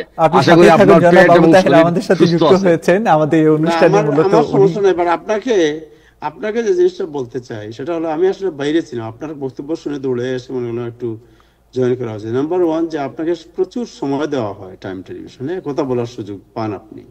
দুই নম্বরে হচ্ছে যে ওই জুলিয়ানির মাথার চুলের রং গেল না চুল রং বেয়ে পড়লো না কি বললেন উনি, উনার তো এর আগে কোর্টেও আরেকটা বড় ধরনের ইনসিডেন্ট উনি করেছেন, আপনি জানেন এটা এখানে বলতে পারতেছি না, কোর্টের মধ্যে উনি বড় ধরনের একটা অঘটন ঘটিয়েছিলেন। সো কিন্তু ট্রাম্প সাহেব তো উনি তো কালকে আপনি দেখেছেন জোহরান মামদানিকে বলছেন যে একজন সাংবাদিক প্রশ্ন করলেন যে তোমাকে যে ফেসিস্ট, তুমি কি এখনো ট্রাম্পকে ফেসিস্ট মনে করো কিনা। তো আপনার এখন ভদ্র মানুষ আমাদের মামদানি, তিনি তখন আমতা করতেছিলেন, তখন ট্রাম্প সাহেব তার হাতে ধাক্কা দিয়ে বললেন যে না ঠিক আছে তুমি বলে ফেলো ফেসিস্ট, আমি অসুবিধা নাই। আমার কথা শেষ করতে দেন, উনি কিন্তু এটা করতে পারেন, কিন্তু আমাদের এখানে যারা কথা বলতেছেন এদের মধ্যে দু একজন আছেন যে ট্রাম্পের সমালোচনা করলে সারা রাত ওনারা ঘুমাতে পারেন না, ওনাদেরকে অনেক হাই আপনার পাওয়ারের ট্যাবলেট দিতে মাথা ব্যথা সারানোর জন্য। এটাই আমার সমস্যা, আর কিছু না। মাথায় সমস্যা হয় অনেকেরই, কিন্তু সমস্যাটা পেটের জন হয়ে যায়, এটা জটিল হয়। জি, এটা আপনি আপনার রিপাবলিকান পার্টির মাথা আমাদের অনেকেরই শুনেন, মাথা আমাদেরই অনেকে নানা কারণে আউলা হয়, এটা আবার ঠিক হয়ে যায়, কিন্তু সমস্যা যখন পেট পর্যন্ত চলে যায়, it is a very difficult thing. Anyway, আপনার পার্টির লোক জুলিয়ানি, ওনাকে জিজ্ঞেস করেন যে ওনার কি দরকার, আমাদের মন্ত্রী ইজ এ লুজার নাও। জি, থ্যাংক ইউ সো মাচ, আপনাকে দেখলাম। ধন্যবাদ। মানে আজকে আবু তাহের না থেকে আমি একটু কথা বলার সুযোগ পেলাম, আমি আর সুযোগ নিতে চাই না। We have some young people there, they will discuss. I'm eager to listen them. কিন্তু দর্শক কিন্তু আপনাদের দুজনের এই কেমিস্ট্রিকে ভীষণ দারুণভাবে গ্রহণ করে। বিশেষ করে আপনাদের দুজনের কনভারসেশনের মধ্যে যেমন যৌক্তিকতা থাকে, সত্যিকার অর্থের রাজনীতির এপিট ওপিট নিয়েও আপনারা খুব ভালো ডিসকাশন করেন। এগুলা এই দুঃখের কথা ভাই, এখন আর এই প্রকাশ্যে বলতেছি না, অন্য সময় বলবো। এটার জন্য I have to pay a লট, আমার বহুত লোকসানের ব্যাপার আছে, এগুলো আরেকদিন আলাপ করবো রায়হান সাহেব। ধন্যবাদ আপনাদের দুজনের এই অংশগ্রহণের জন্য। আমি একটু বাংলাদেশকে নিয়ে আলোচনা করতে চাই। আমরা জানি টাইম এক্সক্লুসিভের অনুষ্ঠানে বাংলাদেশের অনেক মানুষের আগ্রহ থাকে, বাংলাদেশের অনেক গুরুত্বপূর্ণ যে দুটি বিষয় আছে, আমি দুটি বিষয় নিয়ে আলোচনা করব। কিন্তু দর্শক, জোহরান মামদানির এবং ট্রাম্পের এই বৈঠকের কারণে বাংলাদেশি কমিউনিটির যে প্রতিক্রিয়া, আমরা অনুষ্ঠানে একদম শেষ দিকে আলোচনা করব। আমাদের বার্তা কক্ষ থেকে সালাউদ্দিন আহমেদ যোগ দেবেন, আপনারা কিন্তু সঙ্গেই থাকুন। এখন আমরা যাব বাংলাদেশ প্রসঙ্গে। বাংলাদেশ প্রসঙ্গে আমাদের বার্তা কক্ষে আছেন তামান্না মৌ এবং নামিরা আহমেদ, চ্যানেল 9-এর সাংবাদিক। আপনাদের দুজনকে স্বাগত জানাচ্ছি আমাদের এই অনুষ্ঠানে থাকার জন্য। প্রথমে তামান্না মৌ, আপনার কাছে আসবো। আপনি দেখছেন বাংলাদেশের সার্বিক পরিস্থিতি, আবারও কিন্তু ভূকম্পন হয়েছে এবং সত্যিকার অর্থে এই ভূকম্পন হওয়ার আগে কিন্তু আমাদের বুয়েটের যে বিজ্ঞানীরা আছেন তারাও কিন্তু এক ধরনের আভাস দিয়েছিল। তো আপনি জানেন যে মাঝারি মাত্রার যে ভূমিকম্পটা হয়েছে, এটাতে যে ক্ষয়ক্ষতি হয়েছে, যদি এর থেকে আরেকটু বেড়ে যায় তাহলে কি পরিণতি হবে, এবং সত্যিকার অর্থে বাংলাদেশের সরকারের কি কোনো ব্যবস্থা আছে? আপনি কি মনে করেন যে আমাদের ফায়ার কন্ট্রোল থেকে শুরু করে সবকিছুতেই কোনো প্রস্তুতি আছে, বা কি হতে পারে সামনে? ধন্যবাদ জনাব আরিফুল ভাই, আপনি আসলে অত্যন্ত গুরুত্বপূর্ণ একটি ইস্যু নিয়ে টাইম এক্সক্লুসিভে আলোচনা করছিলেন।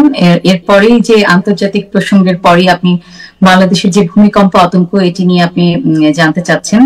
তো আসলে এই মুহূর্তে আমরা যারা বাংলাদেশিরা বিদেশে অবস্থান করছি, তাদের অনেকেরই আত্মীয় স্বজন, ভাই বোন, বন্ধু বান্ধব সবাই আছেন বাংলাদেশে। এবং আজকে আপনি জানেন যে আজকে একটা নিউজ ছিল যে 31 ঘন্টার মধ্যে 4 বার ভূকম্পন অনুভূত হয়েছে, যেটি আসলে অত্যন্ত একটি অশনি সংকেত আমি বলবো।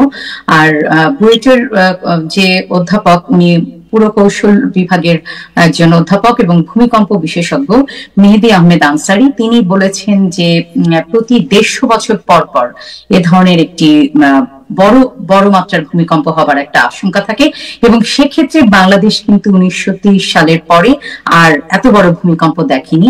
এবং তিনি বলেছেন যে বর্তমানে 7 থেকে 9 মাত্রার ভূমিকম্প হবার একটা আশঙ্কা আছে, যেটি আসলে আমাদের সবার জন্যই অনেক একটা ভয়ঙ্কর একটা সংবাদ। এবং রাজধানীতে এই মুহূর্তে 21 লাখ ভবন রয়েছে, যেগুলো হচ্ছে 6 তলার উপরে, তার মধ্যে 6 লাখ ভবন ঝুঁকিপূর্ণ, ভয়াবহ ঝুঁকিপূর্ণ। এই ভূমিকম্পের এই ঝুঁকিতে 6 লাখ ভবন রয়েছে। এবং আপনি বুঝতেই পারছেন যে রাজুকের সমীক্ষায় বলা হয়েছে যে এই ধরনের ভূমিকম্প যদি ঘটে, এবং টাঙ্গাইলের মধুপুরের ফল্টে 6.9 মাত্রার ভূমিকম্প হলে ঢাকার 8,65,000 ভবন ধসে পড়ার সম্ভাবনা আছে, যেটি কিনা মানে সবচেয়ে রিস্কি একটা অবস্থা তৈরি হবে। এবং যে পরিস্থিতি তৈরি হবে তাতে কিন্তু বাঁচার সম্ভাবনা একেবারেই শূন্য। তো সেক্ষেত্রে এই মুহূর্তে কি ধরনের প্রোটেকশন আছে বাংলাদেশ সরকারের পক্ষ থেকে, কিংবা আসলে বাংলাদেশ এই ধরনের ভূমিকম্প মোকাবেলা করার জন্য কতটা প্রস্তুত, এটি আসলে এখন একটা বিগ কোশ্চেন। আসলে যখন বাংলাদেশে এই ধরনের ভূমিকম্প এর আগে অনুভূত হয়েছিল, তখন আমরা কেউই ছিলাম না, 150 বছর আগের কথা। কিন্তু বর্তমানে অনেক টেকনোলজিক্যাল ডেভেলপমেন্ট হয়েছে, ফায়ার সার্ভিস বলেন বা যারা আর্থকুইক বিশেষজ্ঞ আছেন, তাদের অনেক পরামর্শ নিয়ে বাংলাদেশ প্রস্তুতি নিতে পারে। কিন্তু ভূমিকম্পের যে সবচেয়ে ভয়াবহ বিষয়টা হচ্ছে যে কেউ কিন্তু আগে থেকে বলতে পারে না যে কবে বা কখন, কোন মুহূর্তে ভূমিকম্পটি আঘাত হানবে। তো সেক্ষেত্রে আপনি জানেন যে ঢাকা বিশ্ববিদ্যালয়ে 2 সপ্তাহ ক্লাস বন্ধ করে স্টুডেন্টদেরকে হল পরিত্যাগ করার নির্দেশ দিয়েছে, এবং অনেকেই বলছে যে আপনারা গ্রামের বাড়িতে চলে যান। তো আসলে এইভাবে তো আসলে প্রোটেকশন হয় না।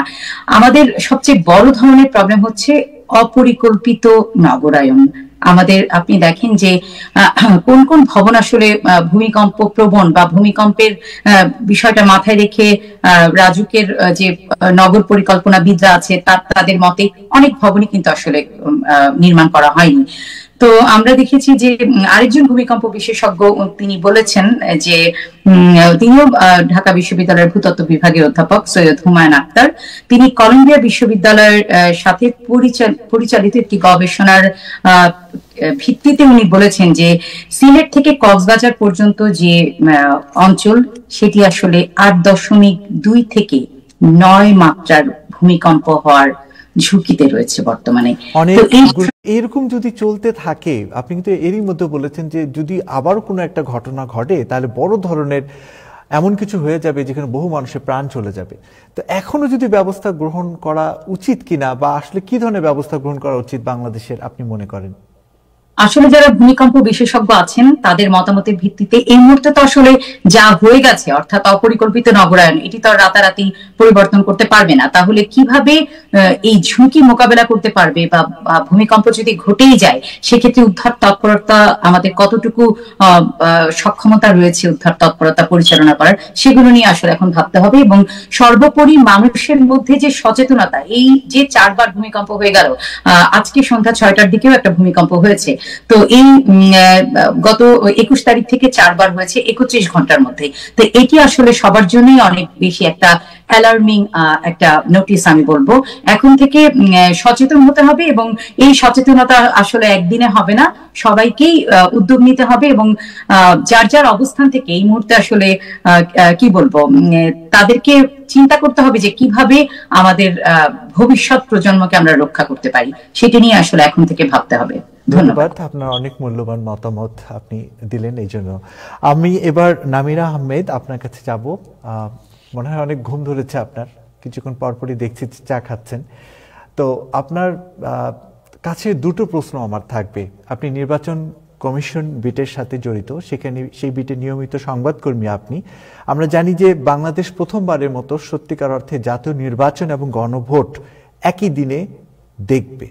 এই যে একটা বিশাল ধরনের কর্মযজ্ঞ, এটা কি আসলে একদিনে গণভোট প্লাস নির্বাচন এটা কি সম্ভব? পাশাপাশি আরেকটি খবর আপনার কাছে জানতে চাইব যে রাজনৈতিক দলগুলোর সাথে ইসির নিয়মিত বৈঠক আমরা দেখতে পাচ্ছি, তো এই বৈঠকে আসলে কতটুকু তাদের মধ্যে ফলপ্রসূ আলোচনা হচ্ছে?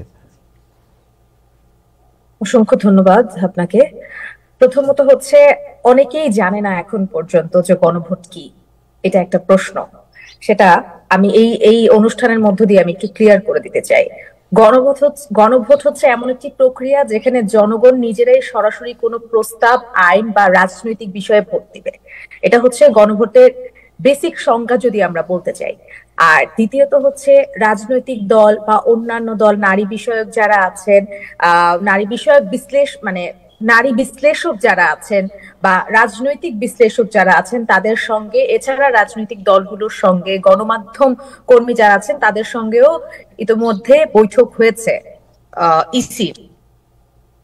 আর গতকালকে ইসির প্রধান নির্বাচন commissioner MM Nasir Uddin already অন্তর্বর্তীকালীন সরকারকে চিঠি দিয়েছে যে জাতীয় নির্বাচন যেদিন হবে সেই দিনই গণভোটও হবে। এখন এটা আসলে একটা প্রশ্ন যে গণভোটটা হচ্ছে এটা কতটুকু যুক্তিযুক্ত এবং জনগণই বা স্বতঃস্ফূর্তভাবে এখানে অংশগ্রহণ করবেন কিনা।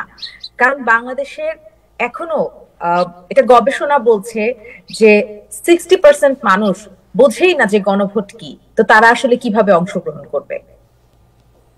তো খুব স্বাভাবিকভাবে এর জন্য কি নির্বাচন কমিশনের কোনো প্রস্তুতি রয়েছে কিনা?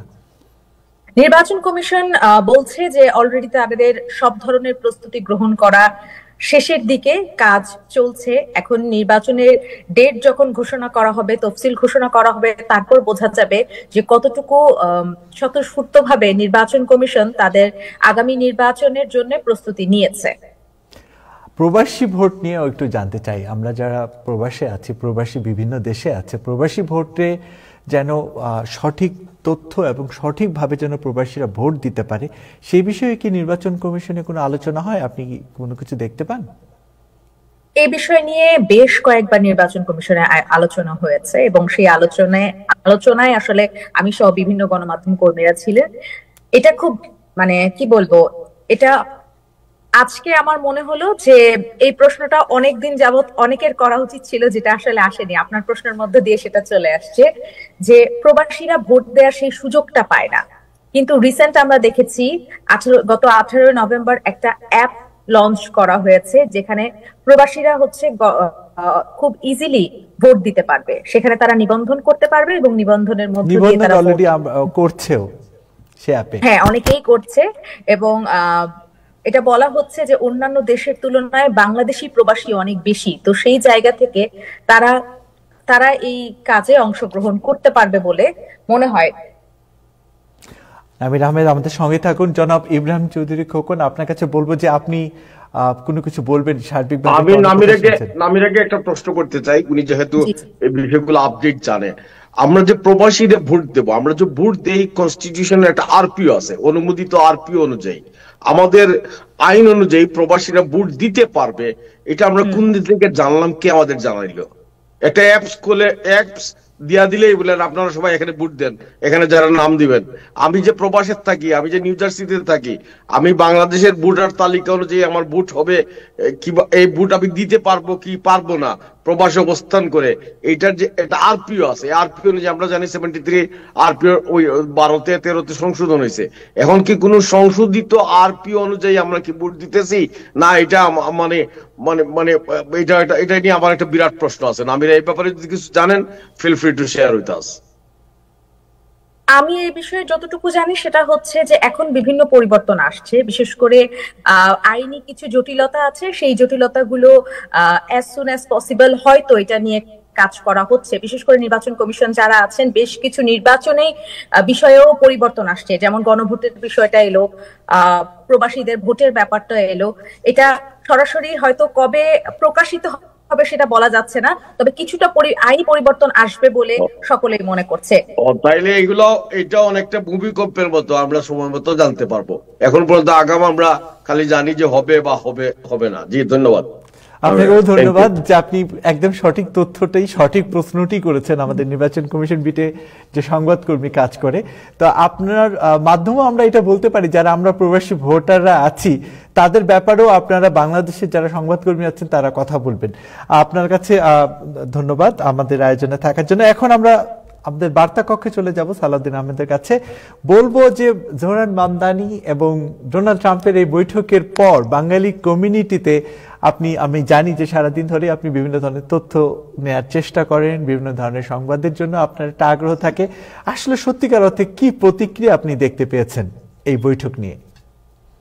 থ্যাংক ইউ আরিফ ভাই, ধন্যবাদ আপনাকে এবং সেই সাথে প্যানেলে যারা আছেন তাদের সবার প্রতি শ্রদ্ধা, ভালোবাসা। আসলে এই বিষয়টা একবার আলোচনা হয়ে গেছে। আমাদের নাজমুল হাসান ভাই চমৎকার বলেছেন, হাসান ফেরদৌস ভাই চমৎকার বিশ্লেষণ করেছেন এবং ইব্রাহিম চৌধুরী ভাই তো শেয়ার করলেন। বাট আমি একটু যদি শেয়ার করি এবং শেষ পর্যায়ে আমার মনে হয় সময় খুব শেষের দিকে সংক্ষেপে একটু বলি। কালকে যখন আমি একটু অস্ট্রিয়া 36 এভিনিউতে গিয়েছিলাম সন্ধ্যার পরে এবং পরবর্তীতে জ্যাকসন হাইটসে একটু গেলাম, সেখানে কিন্তু একই কথা, যে পুরো কমিউনিটিতে একই আলোচনা হচ্ছিল যে ট্রাম্প মামদানির যে বৈঠকটা কি হলো, কি পেলাম, কি পাবো, কি হতে যাব। এবং কেউ কেউ বললেন যে এমনও কথা বললেন যে মামদানি কি রিপাবলিকান হয়ে যাচ্ছেন, ইন ফিউচারে কি আমরা মামদানিকে রিপাবলিকানে দেখতে পাবো। বাট সময় সেটা বলবে। রাজনীতিতে শেষ কথা বলতে কিছু নাই, যেটা আমরা বাংলাদেশে দেখি এখানে এইসব বিষয়টা খুব একটা কম আমরা লক্ষ্য করি। বাট তারপরেও ওভারঅল সবাই কিন্তু ভালো বলেছেন, যেটা আজকে আমাদের প্যানেলে যারা ছিলেন তারাও যেটা বিশ্লেষণ করলেন, বিশেষ করে হাসান ফেরদৌস ভাই চমৎকার বিশ্লেষণ করেছেন যে বাট ইন ফিউচারে কি হবে সেটা আমরা জানি না। বাট আপাতত দৃষ্টিতে সবাই মনে করছেন যে নিউইয়র্কবাসীদের জন্য একটা ভালো উদ্যোগ নিয়েছেন মামদানি এবং ডোনাল্ড ট্রাম্প যেভাবে আচরণ করেছেন।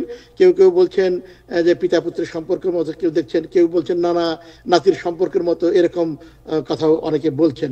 বাট সবার মুখেই প্রশংসা ভালো যে ট্রাম্প মামদানির যে তিক্ততা আমরা দেখেছি নির্বাচনকে কেন্দ্র করে, সেটার কোনো ছাপ কারোর মধ্যেই নেই। সবাই আশাবাদী, এটুকু আমার মনে হয়েছে কমিউনিটির যারা এইসব বিষয়ে ইনভলভ। Thank you. আপনাকে ধন্যবাদ আপনার মূল্যবান বক্তব্যের জন্য। আমরা ডাক্তার মঞ্জুর মোর্শেদের কাছে যাব, উনি আমাদের সবার কথাই শুনলেন, ওনার মনে হয় কিছু বলার আছে। জি, অ্যাগেন ধন্যবাদ। যেটি সালাউদ্দিন ভাই বলেছেন খুবই সুন্দরভাবে বলেছেন। আমার কাছে মনে হচ্ছে যে এই ডোনাল্ড ট্রাম্প এবং মামদানির সাক্ষাৎকারের পিছনে যুক্তিটা হচ্ছে যে ডোনাল্ড ট্রাম্প সাহেব চাচ্ছেন যে নতুন ভোটারদের কাছে কিভাবে পৌঁছানো যায়, কারণ উনি জানেন মামদানির একটা অনলাইন ব্যক্তিত্ব, যেমন তরুণ ভোটার আছে, এবং সেই তরুণ ভোটারদের কাছে কিভাবে ডোনাল্ড ট্রাম্প সাহেব পৌঁছবেন সেটি একটা উপায়। এবং উনি আরো মানুষের কাছে আসার যে বার্তাটা আরো দিচ্ছেন যে হ্যাঁ, আমি জনগণের সাথে কথা বলছি, আমি কঠিন প্রশ্ন নিতে পারি। যেমন আপনি যে উনাকে যে ফ্যাসিস্ট প্রশ্নটা করেছেন মামদানি সাহেবকে, তো সেটার উত্তরে ডোনাল্ড ট্রাম্প সাহেব সরাসরি বলে দিতে হ্যাঁ তুমি বলতে পারো, এটা অসুবিধা নেই। এবং মামদানির দর্শকরা যাতে ট্রাম্পের প্রচারে নতুন সমর্থন এনে দিতে পারে সেটাও ভাবছেন। তাছাড়া আমরা যারা রাজনীতিবিদরা জানেন যে অনেক সময় যে বিভিন্ন মিডিয়া গুলো, অনেক ধরনের মূলধারার মিডিয়া গুলো অনেক বায়াস, এবং সেই জায়গায় বিকল্প মিডিয়া যেমন এই যে বিভিন্ন ধরনের ইউটিউব বলেন বা স্বাধীন বিশ্লেষক রাজনীতির মূল ক্ষেত্র যেহেতু হয়ে উঠেছে, এবং ট্রাম্প চাচ্ছেন যে এই জোয়ারটাকে যাতে উনি কাজে লাগাতে পারেন। তো ট্রাম্প বেশি সুবিধাজনক অবস্থা থেকে নিজের বক্তব্যটা রাখতে চেষ্টা করছেন, এবং বিশেষ করে মামদানির দর্শকদের কাছে যাতে আরো একটু জনপ্রিয় হতে পারেন, তরুণ আমেরিকানদের কাছে যাতে যেতে পারেন, মুসলমান যারা অভিবাসী আছেন তাদের কাছে যেতে পারেন, যাতে উনি তার অর্থনীতি, পররাষ্ট্রনীতি এগুলি যাতে সরাসরি ব্যাখ্যা দিতে পারেন। সে আমার মনে হচ্ছে যে সেই ব্যাপারে উনি একটু এই ব্যাপারে একটু উৎসাহী উঠেছেন। ডাক্তার মঞ্জুর মোর্শেদ, আপনি চিকিৎসাবিদ্যার পাশাপাশি রাজনীতি নিয়েও তো চমৎকার ব্যাখ্যা করলেন, যে এটা খুব সহজেই যৌক্তিক একটি কথা যে মামদানির তো পেছনে যে গল্প, সেখানে তরুণদের একটা বড় অংশগ্রহণ। তো ডোনাল্ড ট্রাম্পের এই অ্যাটিটিউডটা কিন্তু স্বাভাবিকভাবে সবার কাছে নজর কাড়বে। আপনাদের সবাইকে ধন্যবাদ, ডাক্তার মঞ্জুর মোর্শেদ, হাসান ফেরদৌস, তামান্না মৌ, নামির আহমেদ, সালাউদ্দিন আহমেদ এবং নাজমুল হাসান, যারা নিজ নিজ জায়গা থেকে আমাদের এই শোয়ে অংশগ্রহণ করেছেন। তো দর্শক, আজকে এই পর্যন্তই টাইম এক্সক্লুসিভ অনুষ্ঠানে। সবাই সুস্থ থাকুন, ভালো থাকুন, আল্লাহ হাফেজ।